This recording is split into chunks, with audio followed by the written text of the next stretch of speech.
ನೋಡಿ, ಯಾರದ್ದೋ ಸೇಡು, ಯಾರದ್ದೋ ನಂಜಿಗೆ ಬಲಿಯಾಗಿದ್ಯಾರು?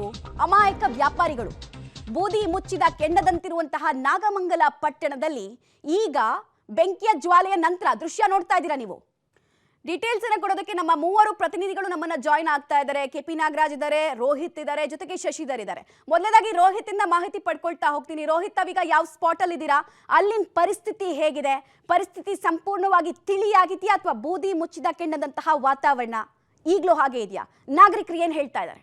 ಮಮತಾ, ಒಂದು ಮೆರವಣಿಗೆಯನ್ನ ಸಹಿಸಲಾಗದಂತ ಕಿಡಿಗೇಡಿಗಳು ಮಾಡಿರುವಂತ ಕೃತ್ಯದ ಸ್ಥಳದಲ್ಲಿದ್ದೀನಿ. ದೃಶ್ಯದಲ್ಲಿ ಗಮನಿಸ್ತಾ ಇದ್ದೀವಿ, ಇದು ಒಂದು ಬಟ್ಟೆ ಅಂಗಡಿ. ನಾಗಮಂಗಲದ ಭೀಮರಾಜ್ ಎಂಬುವವರಿಗೆ ಸೇರಿದಂಥ ಒಂದು ಬಟ್ಟೆ ಅಂಗಡಿ.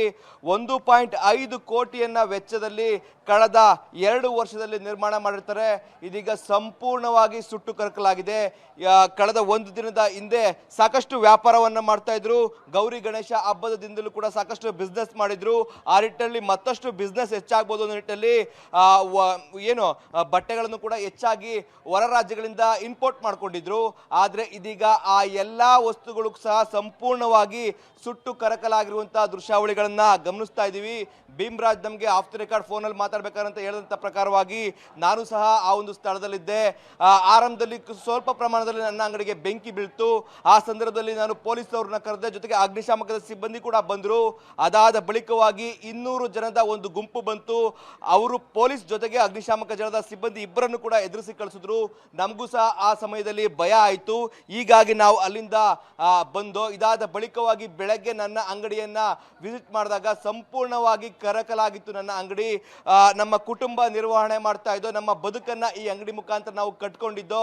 ಆದ್ರೆ ಇದೀಗ ನಮ್ಮ ಬದುಕೆ ಈ ಒಂದು ಘಟನೆಯಿಂದಾಗಿ ಸುಟ್ಟು ಹೋದಂತಾಗಿದೆ ಅಂತೇಳಿ ಕೂಡ ಎಕ್ಸ್ಪ್ಲೈನ್ ಮಾಡ್ತಾ ಇದ್ರು. ಗಮನಿಸ್ತಾ ಇದ್ದೀವಿ, ಇಲ್ಲಿರುವಂತಹ ಪೀಠೋಪಕರಣಗಳಾಗ್ಬೋದು ಮತ್ತೆ ಬಟ್ಟೆಗಳಾಗ್ಬೋದು ಎಲ್ಲವೂ ಕೂಡ ಸಂಪೂರ್ಣವಾಗಿ ಸುಟ್ಟು ಕರಕಲಾಗಿದೆ. ಕೇವಲ ಭೀಮರಾಜ್ ಅವರ ಈ ಒಂದು ಬಟ್ಟೆ ಅಂಗಡಿ ಮಾತ್ರ ಅಲ್ಲ, ಇದಕ್ಕೆ ಪೂರಕವಾಗಿ ಇದು ಇನ್ನೂ 5-6 ಅಂಗಡಿಗಳು ಇದೇ ರೀತಿಯಾಗಿ ಸುಟ್ಟು ಕರಕಲಾಗಿರುವಂಥದ್ದು.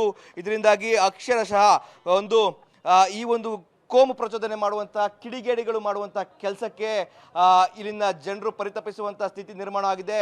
ರಾತ್ರಿ ಅಕ್ಷರಶಃ ನಾಗಮಂಗಲ ಉದ್ವಿಗ್ನ ಪರಿಸ್ಥಿತಿಯಲ್ಲಿ ನಿರ್ಮಾಣ ಆಗಿತ್ತು.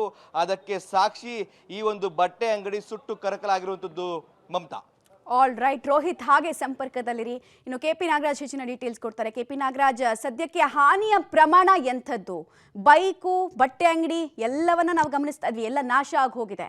ಹಾನಿಯ ಪ್ರಮಾಣ ಹೇಗಿದೆ? ಜೊತೆಗೆ ಇಡೀ ಪ್ರದೇಶದಲ್ಲಿ ನಿಷೇಧಾಜ್ಞೆ ಹೇರಿರುವಂತಹ ಪರಿಣಾಮ ಏನಿದೆ ಅಂತ? ಮಮತಾ, ನಾನೀಗ ನಾಗಮಂಗಲದಿಂದ 1-1.5 ಕಿಲೋಮೀಟರ್ ದೂರದಲ್ಲಿರುವಂತಹ ಮಲ್ಲೇನಹಳ್ಳಿಯ ಗೇಟ್ ಬಳಿ ಇದ್ದೇನೆ.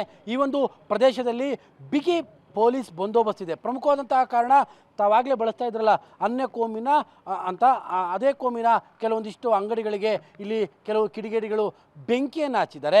ಈ ಕಾರಣಕ್ಕೋಸ್ಕರವಾಗಿಯೇ ಈ ಒಂದು ಗ್ರಾಮದ ಒಳಭಾಗದ ಪ್ರದೇಶದಲ್ಲಿ ಅತಿ ಹೆಚ್ಚಿನ ಬಿಗಿ ಪೊಲೀಸ್ ಬಂದೋಬಸ್ತನ್ನು ಕೂಡ ವ್ಯವಸ್ಥೆಯನ್ನು ಕೂಡ ಮಾಡಿಕೊಳ್ಳಲಾಗಿದೆ. ನಿನ್ನೆ ರಾತ್ರಿ ಏನು ನಾಗಮಂಗಲದ ಪಟ್ಟಣದ ಒಳಭಾಗದಲ್ಲಿ ಶುರುವಾದಂತಹ ಈ ಒಂದು ಗಲಭೆ ಈ ಒಂದು ಮಲೆನಾಡಿಯ ಭಾಗದ ಕೆಲವೊಂದಿಷ್ಟು ಅಂಗಡಿಗಳ ಭಾಗದಲ್ಲೂ ಕೂಡ ವ್ಯಾಪಿಸಿದೆ. ಹಾಗಾಗಿ ಒಂದು ರೀತಿಯಂತಹ ಪ್ರಕ್ಷುಬ್ಧವಾದಂತಹ ವಾತಾವರಣವಿದೆ. ಯಾವ ಅಂಗಡಿ ಮುಂಗಟ್ಟುಗಳು ಕೂಡ ಈ ಕಡೆ ಭಾಗದಲ್ಲಿ ಓಪನ್ ಆಗಿಲ್ಲ. ಸಂಪೂರ್ಣವಾದಂತಹ ಭದ್ರತೆಯ ವ್ಯವಸ್ಥೆಯನ್ನು ಪೊಲೀಸರು ಮಾಡಿಕೊಂಡಿದ್ದಾರೆ. ಅಂದರೆ ಇದು ಮುಂಜಾಗ್ರತಾ ಕ್ರಮವಾಗಿ ಪೊಲೀಸರು ಕೈಗೊಂಡಿರುವಂತಹ ಕ್ರಮಗಳು. ಸದ್ಯಕ್ಕೆ ನಾಗಮಂಗಲದ ಪಟ್ಟಣದ ಒಳಭಾಗ ಮಾತ್ರ ಪ್ರಕ್ಷುಬ್ಧ ಪರಿಸ್ಥಿತಿಯಲ್ಲ, ಆ ಒಂದು ಪಟ್ಟಣಕ್ಕೆ ಅಂಟಿಕೊಂಡಿರುವಂತಹ ಹಲವು ಹಳ್ಳಿಗಳಲ್ಲೂ ಕೂಡ ಹಲವು ಏನು ಎಸ್ಪೆಷಲಿ ಮೈಸೂರು ನಾಗಮಂಗಲದ ಹೆದ್ದಾರಿಯ ಭಾಗದಲ್ಲಿ ಈ ಥರದ ಒಂದು ಪರಿಸ್ಥಿತಿ ಪ್ರಕ್ಷುಬ್ಧವಾದಂಥ ಪರಿಸ್ಥಿತಿಗಳಿದ್ದಾವೆ. ಯಾಕಂದರೆ ಬೇರೆ ಬೇರೆ ಕೋಮಿನ ಜನರು ಕೂಡ ಇಲ್ಲಿ ಒಂದೊಂದಿಷ್ಟು ಬ್ಯಾಗದ ಪ್ಯಾಕೆಟ್ಗಳಲ್ಲಿ ಇರುವಂತಹ ಕಾರಣಕ್ಕೋಸ್ಕರವಾಗಿ ಈ ಒಂದು ಭಾಗದಲ್ಲಿ ಅತಿ ಹೆಚ್ಚಿನ ಪೊಲೀಸ್ ಬಂದೋಬಸ್ತಿನ ವ್ಯವಸ್ಥೆಯನ್ನು ಕೂಡ ಮಾಡಿಕೊಳ್ಳಲಾಗಿದೆ. ಮಮತಾ. ಓಕೆ, ಕೆಪಿ ನಾಗರಾಜ್ ಹಾಗೆ ಸಂಪರ್ಕದಲ್ಲಿರಿ. ಇನ್ನು ಶಶಿಧರ್, ತಾವಿರುವಂತಹ ಸ್ಪಾಟ್ ಎಲ್ಲಿ, ಅಲ್ಲಿನ ಪರಿಸ್ಥಿತಿ ಹೇಗಿದೆ? ನಾಗರಿಕರು ಏನು ಹೇಳ್ತಾರೆ? ನೆಮ್ಮದಿ ಭಂಜಕರ ಬಗ್ಗೆ ನಾಗರಿಕರ ಅಭಿಪ್ರಾಯ ಏನು?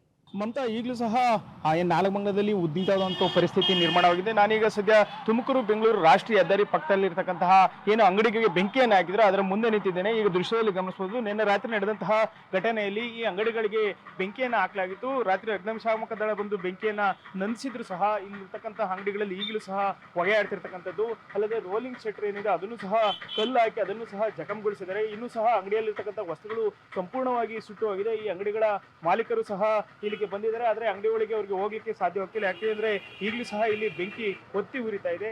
ಹಾಗಾಗಿ ಅವರು ಆಗಿರ್ತಕ್ಕಂಥ ನಷ್ಟ ಏನಿದೆ ಅದನ್ನ ಏನು ಸರ್ಕಾರ ಭರಿಸಿಕೊಡ್ಬೇಕು ಅಂತ ಹೇಳಿ ಸ್ಥಳಕ್ಕೆ ಬಂದಿದ್ದಂತಹ ಮಾಜಿ ಶಾಸಕರಿಗೂ ಸಹ ಮನವಿಯನ್ನು ಮಾಡಿದ್ರು. ಈ ರಸ್ತೆಯಲ್ಲಿ ಇದೀಗ ಒಂದು ರೀತಿ ಬಿಗುವಿನ ವಾತಾವರಣ ಇದೆ. ಜನರು ಸಹ ಓಡಾಟ ವಿರಳವಾಗಿದೆ. ಅಲ್ಲದೆ ಪೊಲೀಸರು ಸಹ ಹೆಚ್ಚಿನ ಸಂಖ್ಯೆಯಲ್ಲಿ ಇಲ್ಲಿ ನಿಯೋಜನೆಯನ್ನು ಮಾಡಲಾಗಿದೆ. ಅಲ್ಲದೆ ಸೈರನ್ ಹಾಕಿಕೊಂಡು ಎಲ್ಲರನ್ನು ಸಹ ಎಚ್ಚರಿಕೆಯಿಂದ ಇರಬೇಕು ಅಂತ ಹೇಳಿ ಅವರು ಏನು ಸೈರನ್ ಹಾಕೊಂಡು ರೌಂಡ್ಸ್ ಅನ್ನ ಮಾಡ್ತಾ ಇದ್ದಾರೆ. ಅಲ್ಲದೆ ಇಲ್ಲಿರ್ತಕ್ಕಂತಹ ಕೆಲವರು ಏನು CCTVಗಳನ್ನ ಅಳವಡಿಸಿದರೆ ಅಂಗಡಿಗಳಿಗೆ ತೆರಳಿ ಯಾರು ಈ ಪ್ರಕರಣದಲ್ಲಿ ಭಾಗಿಯಾಗಿದ್ದಾರೆ ಅಂತವ್ರನ್ನ ಪತ್ತೆ ಹಚ್ಚಲಿಕ್ಕೂ ಸಹ ಈಗ ಪೊಲೀಸರು ಮುಂದಾಗಿದ್ದಾರೆ. ಒಟ್ಟಿನಲ್ಲಿ ಕೋಮುಗಲಭೆ ಏನು ನಡೆದಿದೆ ಅದಾದ ಬಳಿಕ ನಾಗಮಂಗಲದ ತುಮಕೂರು ಬೆಂಗಳೂರು ರಾಷ್ಟ್ರೀಯ ಹೆದ್ದಾರಿ ಏನಿದೆ ಈ ಪ್ರದೇಶದಲ್ಲಿರ್ತಕ್ಕಂತಹ ಏನು ನಿವಾಸಿಗಳೇನಿದೆ ಇವರು ಒಂದು ರೀತಿಯ ಆತಂಕದಲ್ಲಿ ಈಗ ದಿನವನ್ನ ದೂಡಬೇಕಾದಂತ ಒಂದು ಪರಿಸ್ಥಿತಿ ನಿರ್ಮಾಣವಾಗಿದೆ. ಹಾಗಾಗಿ ಇಲ್ಲಿ ಮತ್ತೆ ಇಂಥ ಘಟನೆಗಳು ಮರುಕಳಿಸಬಾರದು ಅಂತ ಹೇಳಿ ಈಗ ಹೆಚ್ಚಿನ ಪೊಲೀಸ್ ಭದ್ರತೆಯನ್ನ ನಿಯೋಜನೆ ಮಾಡಿ CCTVಗಳನ್ನ ಪರಿಶೀಲನೆ ಮಾಡಿ ಈ ಕೃತ್ಯದಲ್ಲಿ ಭಾಗಿಯಾಗಿರುವವರನ್ನ ಪತ್ತೆಗೆ ಈಗ ಪೊಲೀಸರು ಮುಂದೆ ಆಗಿರ್ತಕ್ಕಂಥದ್ದು. ಮಮತಾ.